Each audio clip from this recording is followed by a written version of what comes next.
All right, let's try this again. Good morning. I got tons of windows open right now, so I'm a little confused. Um, cool. Hope everybody's doing well.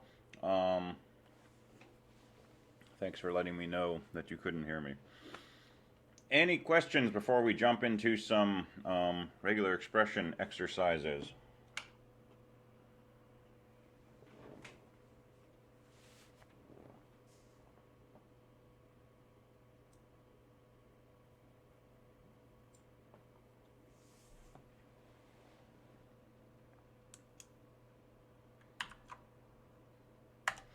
All right. So if you haven't already done so, go ahead and hop onto the server, run the answer command, and I put a normalizing question out there, which is just what's your favorite color, just to see who's out there. And I got 8 out of 12 answers so far.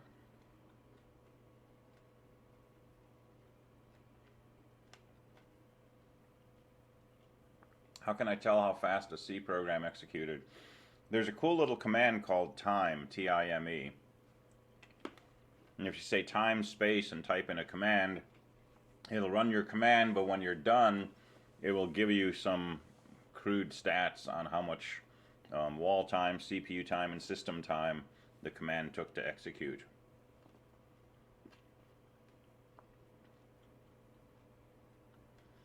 Yeah, you're right, there is a time command. Good.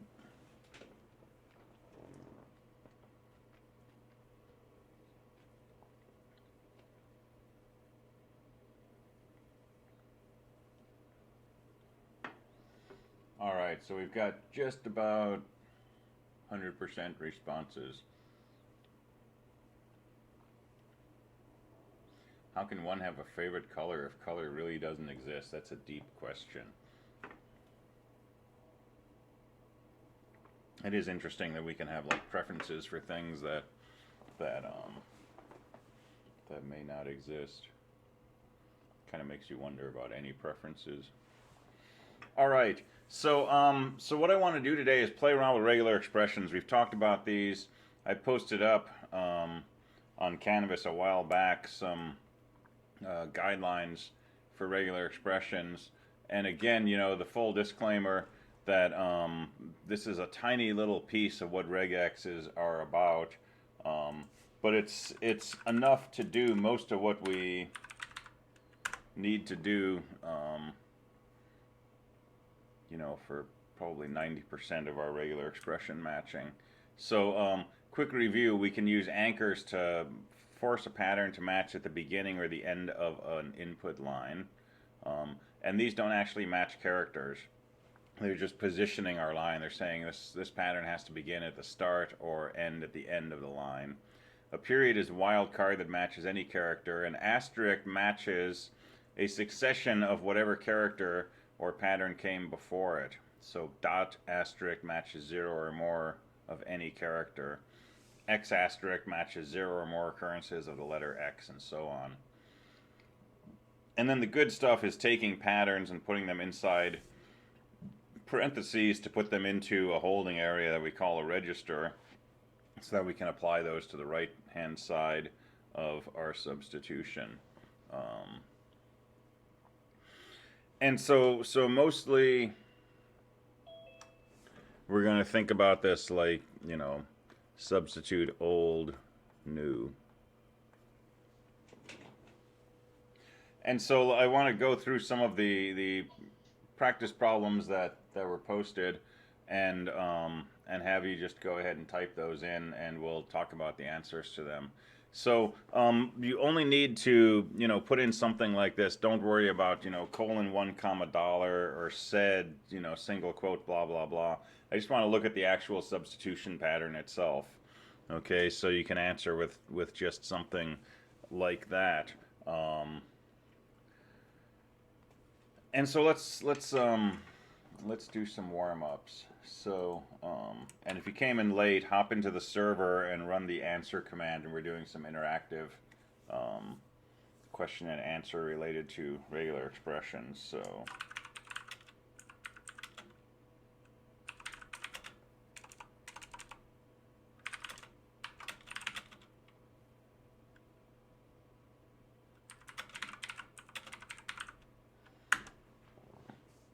So, first question. Let's just remove the first occurrence of the letter X from a line of text.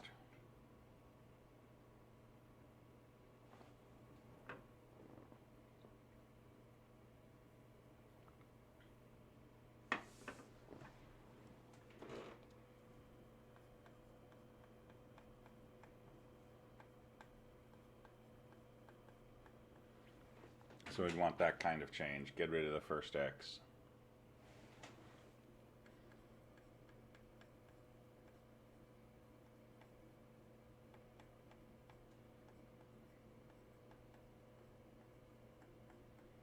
But leave the other X's in place. And if there is no X, then you don't make any change.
Let me see how the server looks.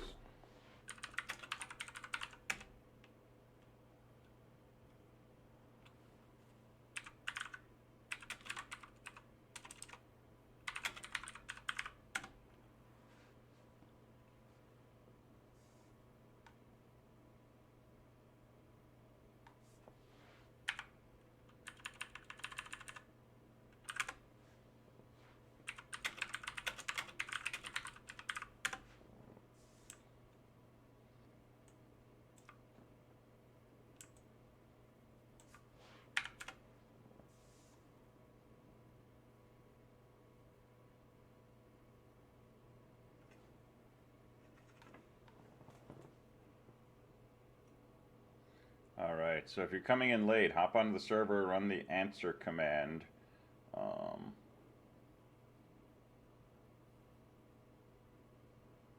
And you can go ahead and read the question and post an answer to it. And if you don't know, you can just say IDK if you want. Just so I know people are out there.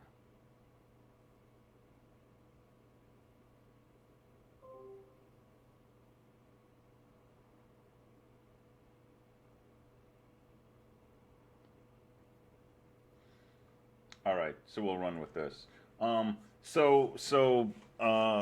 Replacing the first occurrence of the letter X with nothing will remove it, right?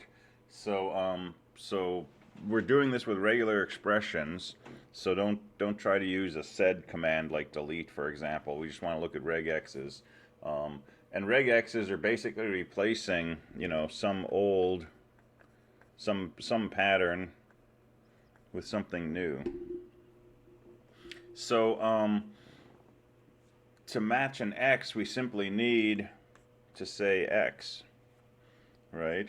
And that one character will say, find a place in the string where I have the letter X, and it will match the first occurrence of it. And if there's other X's after that, it's not going to match those. So substitute /X / and then what we want to replace it with is just nothing. So we just put another / right next to the first one. We don't put a space in there because that would replace the X with a space, which is different from removing it. But substitute /X / that's all you need to get rid of that first occurrence of an X. And if there is no X, this will simply not match and nothing will happen to your string. And if there's 3 X's, this will match the first one, replace it with nothing, and get rid of that first X, but leave the others intact. All right, cool. We got more answers. Awesome. All right. Keep in mind this is case sensitive, so if you do a lowercase x, right, that's not going to match an uppercase x. So regular expressions, like everything else in Linux, uppercase, lowercase are distinct. All right, good. And nobody put a G at the end, which is good. If you put a G at the end, that would replace every occurrence of the letter X with nothing. So that would delete all of the X's. But if you want to just delete the first one, just do substitute /x//. Cool. So I was going through trees like crazy in the first section this morning. So I broke out my $17 boogie board, and this seems to work reasonably well for, you know, doing disposable writing. So I'm just going to use this for today. All right, so let's try another regular expression.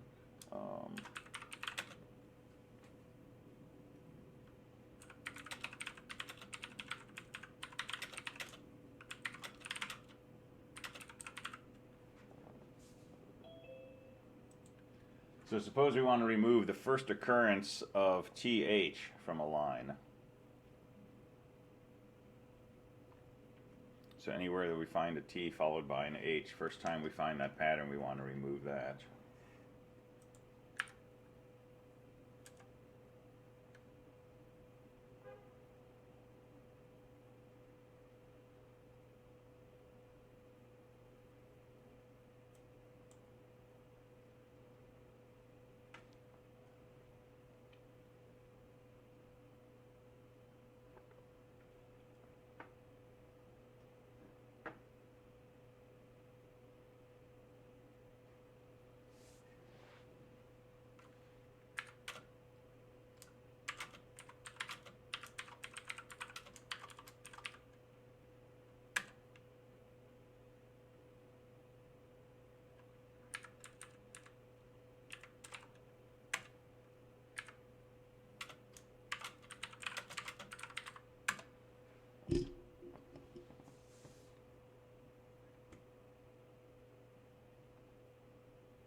All right, cool. So yeah, basically substitute /th//. So same thing that we did before, but instead of an X, we have a different pattern that we want to remove. So that works great. We don't want to put double quotes in here, because that would actually require a pattern that's a double quote followed by a T and H and a double quote.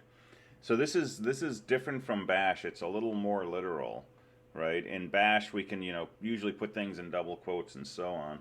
In a regular expression, these things are actually characters that would have to match. So so we won't do that. Again, it's case sensitive. So if you look for this, that's not going to match an uppercase TH.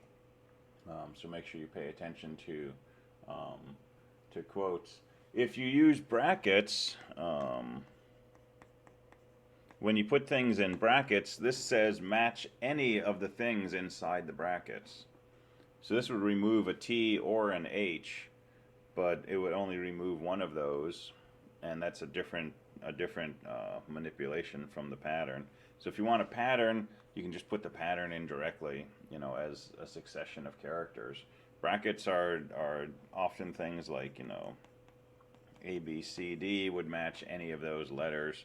Or, we can do abbreviations like bracket A-Z to say any uppercase letter. So, double quotes are just double quotes.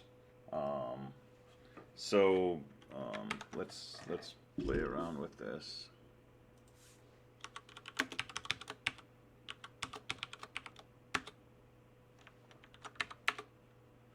So let's substitute quote X quote. So if I say hello, it's just hello.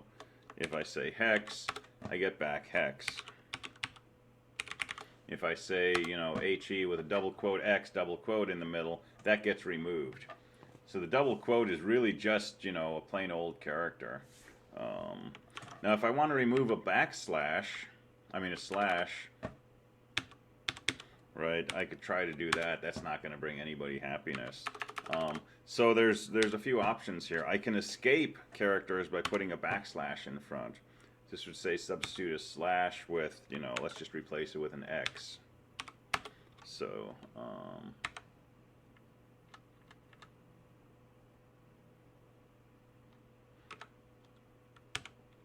okay, so substitute the escaped slash with an X.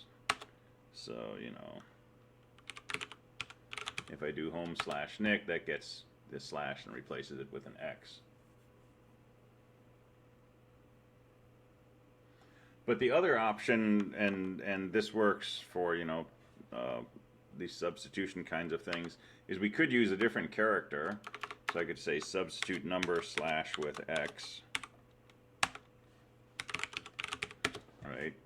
And then I'm not using the slash as a magic delimiter. I'm using my number sign as a delimiter, and so I can type the slash normally. Good. Experimenting is awesome. What was the question? If a literal does not require a backslash, if you use a backslash and it isn't a special character, does it matter? So what did you find out? Does it matter? So can you get into trouble by using a backslash where you don't need it? So let's remove. Cool. Okay. So you can generally use a backslash, and if you don't need it, doesn't necessarily get you into trouble. Cool. Good experiment.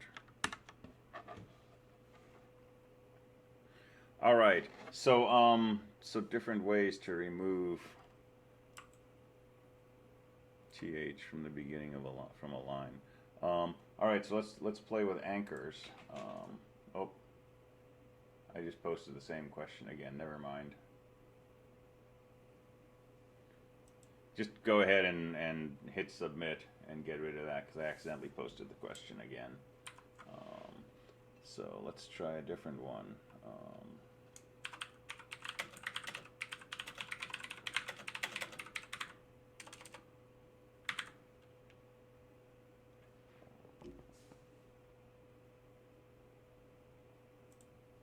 All right, so new question. Let's remove the first character from a line.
All right, so let's see. We got answers coming in here. So most people are using the caret. So the caret is an anchor for the beginning of a line. So if I search for caret period, this period should match the first character. And then if I replace that with nothing, that effectively removes the first character of the line. So it can be as simple as this. You can actually write it a little more simply. You could actually do substitute dot slash slash. Because these regular expressions start from the beginning of a line, and this dot is guaranteed to match the first character of the line. So the anchor is actually optional in that case, but it does no harm, and it's probably clearer to have it in there. So what else do we have in here?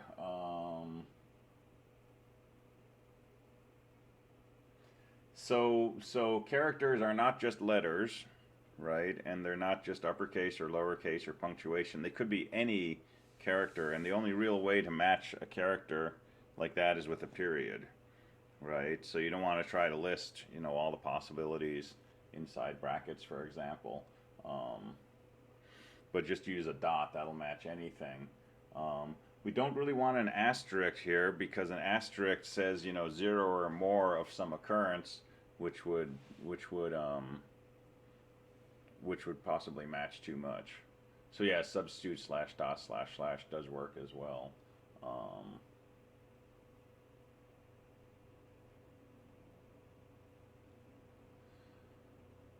So caret is what we call an anchor. It doesn't actually match a character. It says that in order for our pattern to successfully match our input, this part of the pattern has to be right at the beginning of the line. So for example, if I say sed substitute ABC with nothing, right? If I do ABC DE, that works fine. If I do DE ABC DE, it still matches the ABC. All right, but if I match, a caret ABC, that's only going to match if I have an A, B, C that begins right at the start of the line. And when searching for an ABC, it will certainly find this in the middle of the string, but that's not occurring at the beginning. And so this whole pattern does not match. Right, so the caret says, starting at the beginning of the line, find an A followed by a B followed by a C. And then a $sign is the same thing, but it matches at the end of the string. So if I search for something followed by a $sign, that something has to be the last thing on the string. It has to end with the last character. And yeah, someone pointed out caret and $sign also help in VI. You can use those to move around a line when you're in command mode. Caret takes you to the start of the line, $sign takes you to the end. So there's harmony in those. All right, so cool. That gets rid of the first character on a line. And if you wanted to get rid of, the first 3 characters on a line, it's as simple as that. Just replace, beginning of the line followed by any 3 characters. Replace it with nothing.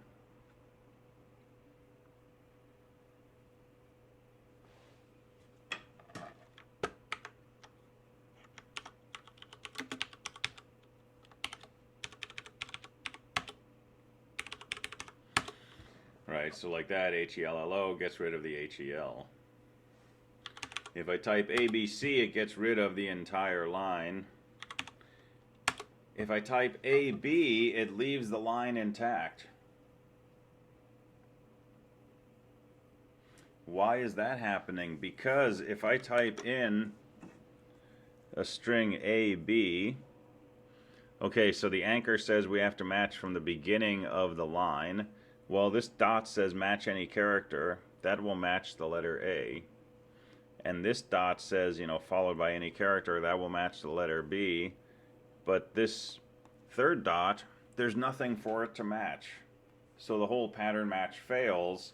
And since this doesn't match anything in our string, no modification is made. So AB just stays there.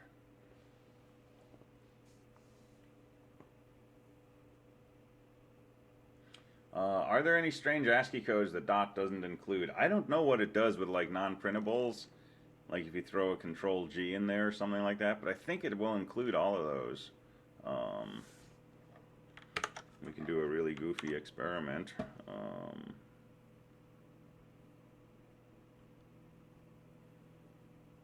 And I'm not going to do a goofy experiment.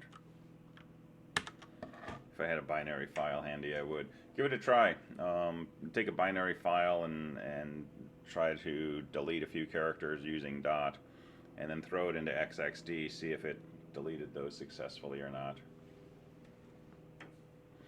Normal strange ASCII code should work fine though, like, you know, tabs and new lines and things like that. All right, let's see. So similar sounding but quite a bit more difficult question would be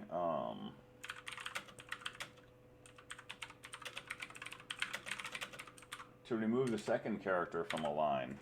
So let's talk about registers. All right. So registers are this idea that as we're matching a pattern, sometimes we want to hold on to the things that we're matching and use them in the substitution side of the regular expression. So for example, if I say substitute, and I've got, you know, some pattern over here, if I put parentheses around some piece of this, the section, the piece of my input string that matches this goes into a holding area that we can call a register. And the first thing I put in parentheses goes into register 1, the second thing would go into register 2, and so on. And then if I want to grab the contents of a register, over here I can use a \1 to pull something out from that register.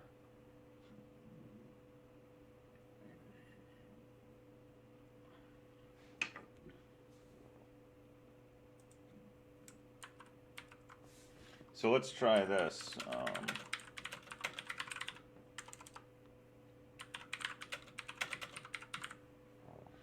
Let's swap the first two characters of a line.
See, is there a way to see a strange character on our server from a binary file? Pipe it into XXD.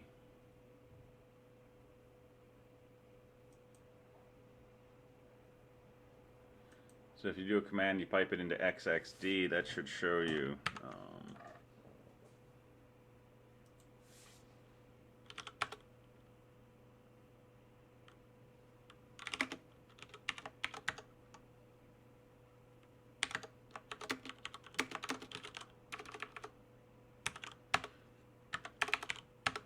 Alright, that'll show you the hex version of your file.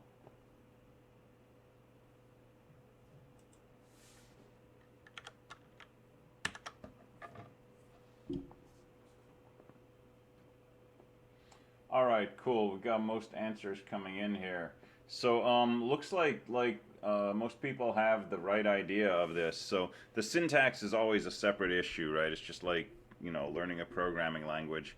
You can figure out the algorithm, and then you got to figure out the syntax to actually express it. So I'm more interested in the algorithm here, the spirit of what we're trying to do.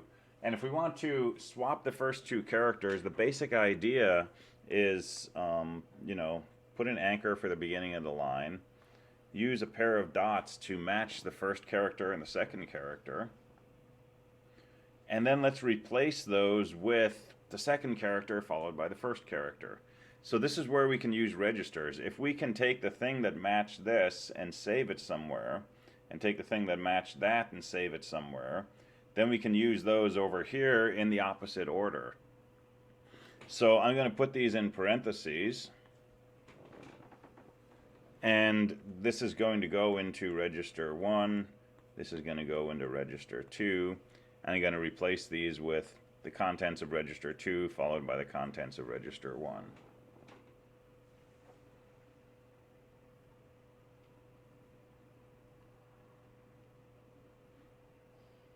All right, so for the sake of clarity, just for today, for the next 20 minutes, when we put parentheses around parts of our expression, I'm not going to put in the backslash, and you don't have to put in the backslash either, okay? Because then it just becomes a forest of backslashes. So I'm going to write it like this, but when we actually put this into sed or vi or something, we need backslashes in front of these parentheses. But the spirit of what we're trying to do, right? Take the first two characters, but throw those into registers. Do the dots need to be in parentheses? Yeah. So if we don't have parentheses here, it will still match the first character and the second character. But what can we put on the right-hand side to say what we want to replace those first two characters with? Because anytime we have something like this, basically whatever matches this gets pulled out of the string and gets replaced with whatever we put over here. So matching these two dots is going to pull those out of the string. We want to put them back in, so we put them into registers and then we use those. So if we do this, and now we're in sed, so we do have to escape the parentheses.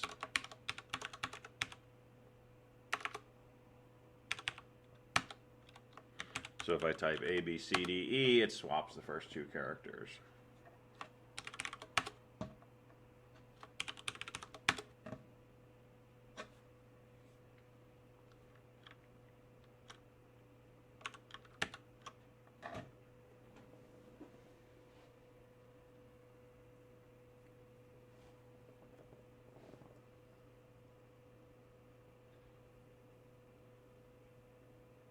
All right, now a few comments on this. The anchor is not strictly necessary. Because regular expressions always start from the beginning of the line, so if I had done this,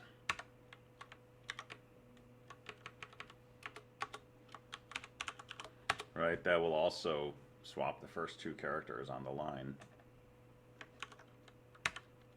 If I throw a G at the end, that does something a little different, right? If I don't have an anchor, the G says do this everywhere that you possibly can in the input line. So without the anchor, basically a dot dot matches the first two characters, and those get replaced with the first two characters in reverse order. And then it continues from the third character and says, can I match a dot dot? Yeah, that'll match the CD, so it writes those out in reverse order. And then it'll say, can I find another dot dot? Yeah, right there, EF. And so it writes those out in reverse order. And then it's at the G and it says, can I find a dot dot? And it can't. It can only match a single dot. So nothing happens here.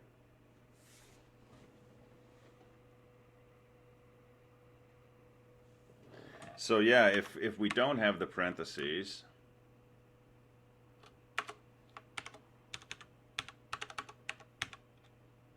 and we just replace dot dot with register 2, register 1.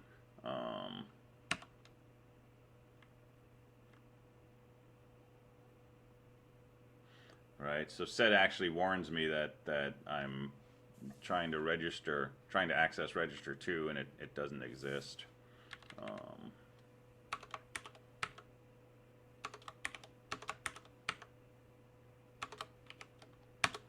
Right, so that'll work. Cool, I didn't know SED would actually warn you about that.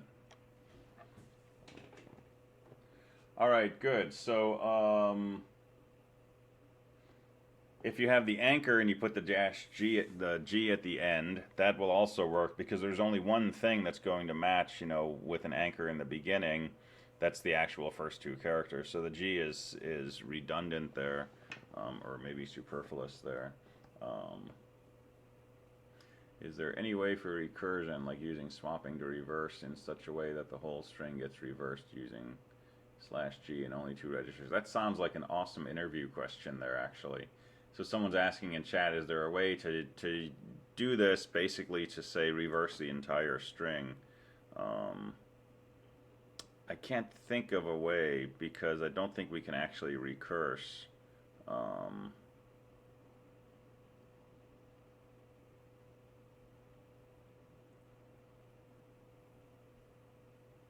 Yeah, there may be a really clever way, but I'm not thinking of it. But we could certainly come up with an expression that if we ran it multiple times would eventually end up reversing the string. That's a cool question. All right, so this swaps the first 2 characters. Let's try a variation on that.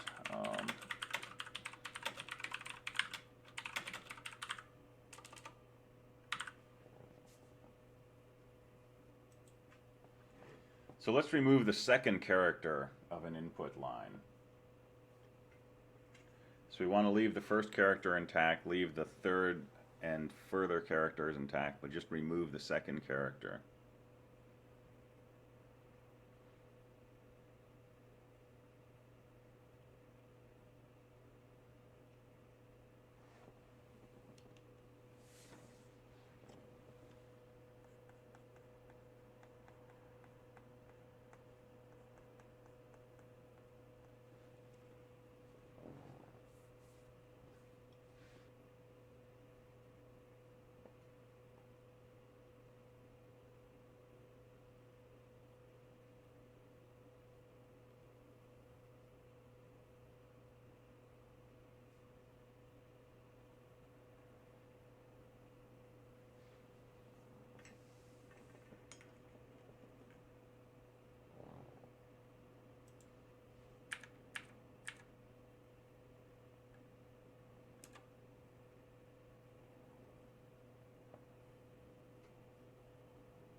Yeah, I type VI commands into the chat window sometimes.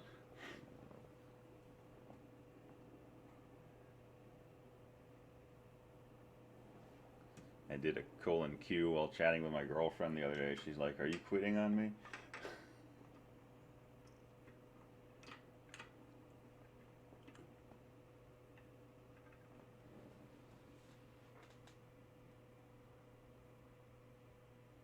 Cool, lots of good answers here.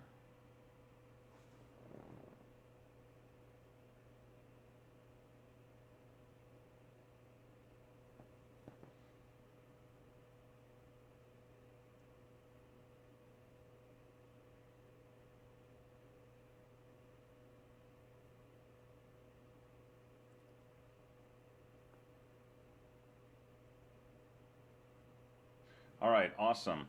So again, the spirit of this is, you know, we want to remove the second character, so we have to somehow get a hold of that and replace it with nothing, right? So, you know, we could try something like ...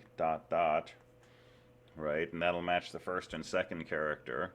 And there's no easy way to directly just grab the second character, so I'm going to match, you know, something right at the beginning of the line and then something right after it. And I want to replace that with, well, what I really want is, you know, just that first dot, whatever matched that, to be intact, but I'm not going to, you know, use the second character that matched.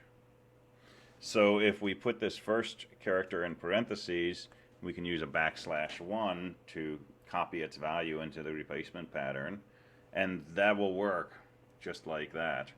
And we could leave off the anchor even, because it'll always start from the beginning of the input line.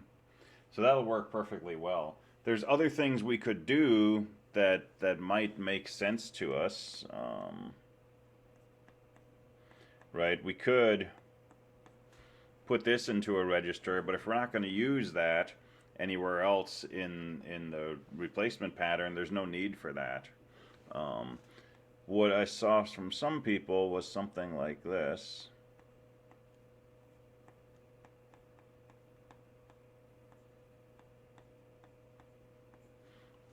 And this works perfectly well too. So what is this saying? This is saying match the first character, put that into register 1, match the second character, and then match any number of characters up to the end of the line. And this first character goes into register 1, the rest of the line after the second character goes into register 2, and so we replace this with just register 1, register 2. That basically deletes that second character. So that works perfectly fine. Or putting this in parentheses and then replacing with \1, \3, that would work also. So all of those are good solutions. And let's just do that.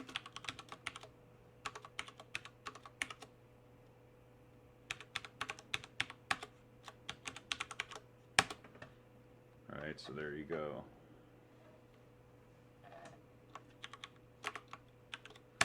And that works fine with a 2-character line. It works fine with a 3-character line. With a 1-character line, we don't want a change to occur, and in fact, no change occurs.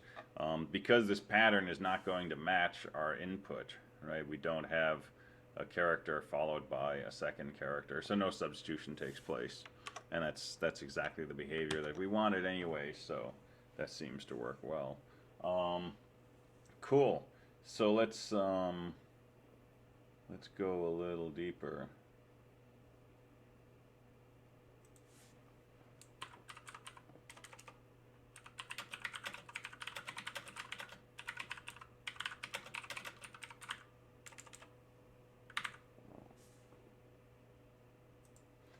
So let's go ahead and swap the first and last characters of an input line.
All right, good.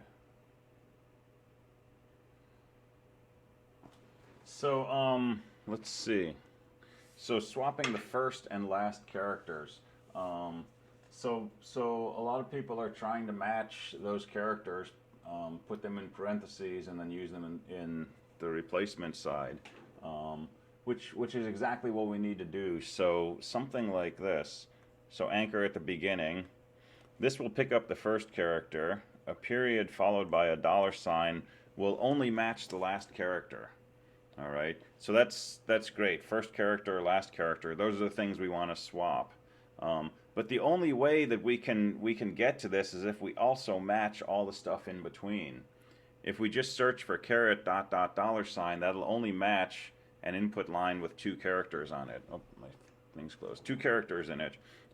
So we need to somehow say there can be characters in between, so we can use a dot star to match all of that.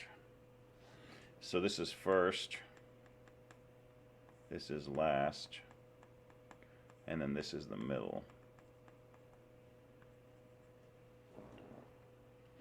And what we want to replace it with is the last character, the middle stuff, and the first character.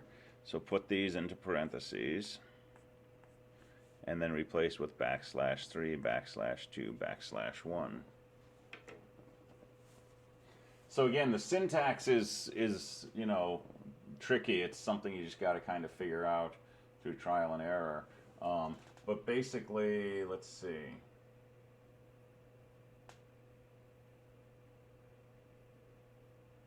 So things to be careful of, right? Make sure that we're matching the middle part, but putting it in the register, because if we just replace this with \, this thing and this thing, we'll lose all the middle stuff. So we've got to keep the middle area and throw that into a register so we can use it in the substitution pattern. And then it's just, keeping things on the proper sides of the parentheses. So let's take a look at that. So that's going to match the first character. That's going to match any succession of characters.